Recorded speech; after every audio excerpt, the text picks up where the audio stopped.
Day one of NFL free agency is dwindling, and the Niners haven't made any moves. Not a single one. They haven't traded away Jimmy Garoppolo. J.C. Jackson signed with the Chargers. Carlton Davis went back to the Tampa Bay Buccaneers.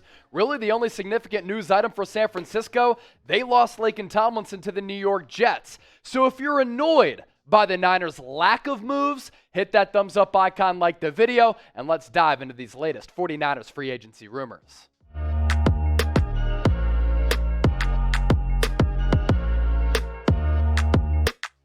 You're watching the 49ers Report by Chat Sports. I'm your host, Chase Senior. Appreciate all of you for making the 49ers Report a part of your day. And while the San Francisco 49ers haven't made any moves in free agency so far, the rumor mill continues to churn, especially around one of the best defensive backs who's still available on the open market, Stephon Gilmore, the 2019 NFL Defensive Player of the Year. According to variety reports out there, the 49ers, Raiders, and the New York Jets are all finalists to land Stephon Gilmore, who after getting traded to the Carolina Panthers last year was really able to resurrect his career to a certain degree because back in 2020 he had his season cut short and derailed due to injury. Now last year when he was targeted, only gave up 43% completion percentage, 4.1 yards per target, 2 pass breakups, and only gave up 1 touchdown in coverage. Those are really good numbers. Only played 9 games. That's because he continued to recover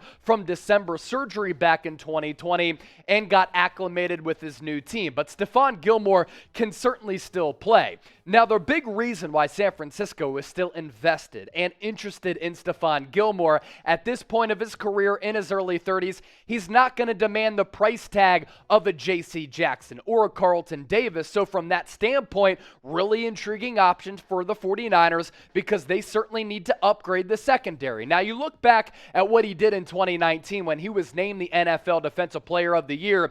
He was fantastic. When quarterbacks targeted him, only a completion percentage of 50.5.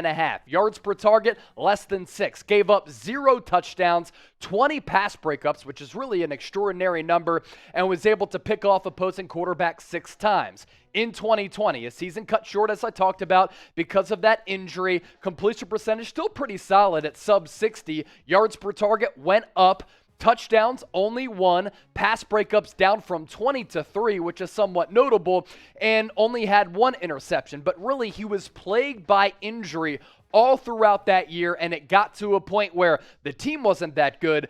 Gilmore wasn't playing all that well, and that's why he decided to go under the knife to get surgery, and that's why his season was cut short. Now, when you look at the 49ers right now, I've always said this, from a team-building philosophy, I don't think you need to pay big money to cornerbacks. Why? Because the San Francisco 49ers have a really loaded pass rush, and if they're able to generate that pass rush, the opposing quarterback doesn't have any time to throw, so it doesn't always matter what happens on the back end. But there's one caveat. If the Niners can sign Stephon Gilmore, who can still play and be a high-level player for, let's say, $10 to $14 million, I think that's good bang for your buck for a guy who can really add value and talent level to this defense. Think about where the Niners secondary was last year. They had to sign Josh Norman and Drake Kirkpatrick. They were awful. I can guarantee you this, Gilmore will be much better players than those two aforementioned guys, and he has more gas left in the tank, and I think you can get Gilmore at a short-term deal, which is obviously value for San Francisco given their cap struggles at the current moment because nothing has happened with Jimmy Garoppolo. So I want to ask you this, Niner gang. Do the 49ers need to sign Stephon Gilmore? The key word there, need. Not do you want them to sign him? Do they need to sign Stephon Gilmore? Get into the comment section and let me know. Type Y for yes, type N for no. It's going to be the pinned comment on today's video. So if you get hit with that YouTube ad break, it's a great opportunity for you to scroll on down and get your votes in. While you're down there, make sure you hit that big red subscribe button because here on the 49ers Report, we're keeping you up to date better than any YouTube channel out there with the latest 49ers news and rumors all throughout free agency and the offseason. Free daily video, 7 days a week, 365 days a year. Yeah, we ain't frontin'. Hit that red sub button and join the faithful family here at Chat Sports.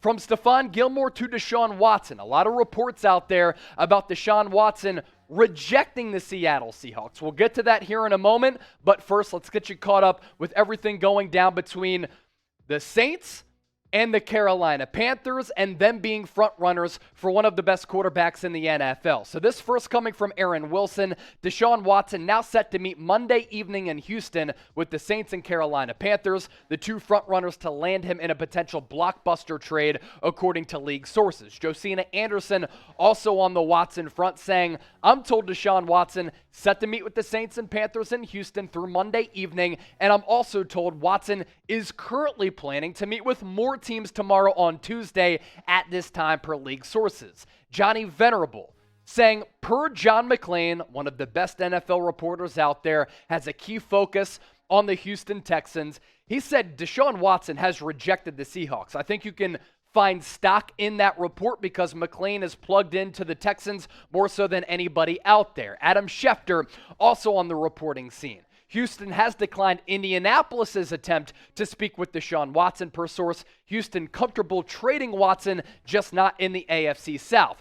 That part directly impacts San Francisco because that opens up another avenue for Jimmy Garoppolo to get traded to the Indianapolis Colts. And as for where all of this kind of stands with Watson, if he doesn't get traded to the Seattle Seahawks, that's huge news for the 49ers. Now, I had talked about on Friday on my Twitter feed at Chase_Senior why I didn't think it made any sense for Watson, who has a no-trade clause, to get sent to Seattle. You have a bad defense that's been porous the last couple of years, trending in a downward trajectory. You also have a defensive-minded head coach in Pete Carroll. And while you have offensive weapons and Noah Fant, who you got back in that Russell Wilson trade, as well as Tyler Lockett and DK Metcalf, if I'm Deshaun Watson, I don't want to go there and play for a defensive-minded head coach because Russell Wilson was very frustrated with the current offensive setup there in the Pacific Northwest. Also, the NFC West is a gauntlet. The NFC South, not so much, even though now you have to compete with Tom Brady, but that's about it. So easier division, and the Saints and Panthers have the bevy of weapons on the offensive side of the football. Now, here at Chat Sports, I think I'm in the minority because I've said Deshaun Watson is a top 3 quarterback in the National Football League. When he's on the field, upright, healthy, and playing, this guy's extraordinary. I think he's right behind Patrick Mahomes and Josh Allen. Elite arm, great escapability and mobility, but when the pocket breaks down, he doesn't look to take off. And as a drop-back passer, this guy can really fit balls into tight windows, and he has a great arm. He can complete every throw on the football field at all 3 levels with touch, with precision, and with power. And for a bad Texans team back in 2020, after his number 1 wide receiver in DeAndre Hopkins got traded away for a damn running back, he threw for almost 5,000 yards. So if you can keep Deshaun Watson out of the NFC West, that right there is a monster win for the San Francisco 49ers. Now, of course, here on the Niners Report, we're bringing you all of the best Niners coverage here on YouTube. I'm also tweeting out videos and the latest reports about the Niners on my Twitter and Instagram feeds. It's the same handle on both because I made it easier for all of you guys at Chase_Senior. Make sure you give me a follow. Now, earlier on today's show, we talked about the Niners' lack of moves in free agency. They've lost out on a couple of players who, according to reports, they were in on, like J.C. Jackson. In my opinion, the number 1 free agent in this free agency class, a top-tier cornerback who is absolutely tremendous, All-Pro last year, a Pro Bowler, and a guy who put up monster numbers.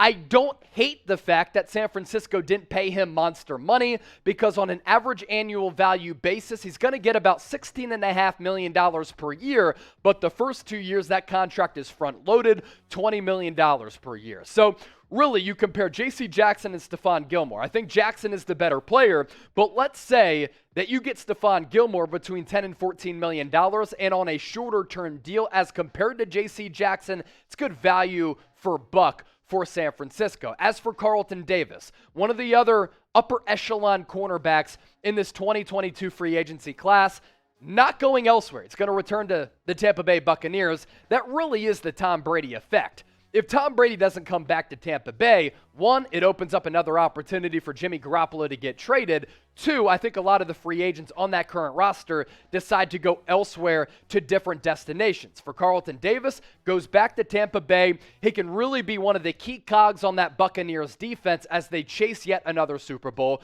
with TB12 chasing yet another Super Bowl ring. And for him, $15 million per year, 3-year, $45 million deal in total. I would have loved for him to go to San Francisco. A little bit cheaper than J.C. Jackson. He's still young, but I think the Niners right now are looking at Davis. They're looking at Jackson. They see that they got paid premium dollars, and they think they can get Stephon Gilmore for a discounted price for a player who can maybe give you just as much, if not more, than Carlton Davis and J.C. Jackson. We're going to continue to break down all of these moves that the Niners make and don't make and all of the implications involved across the National Football League with all 32 teams. But before we hop on out of here, I want to ask you one more question.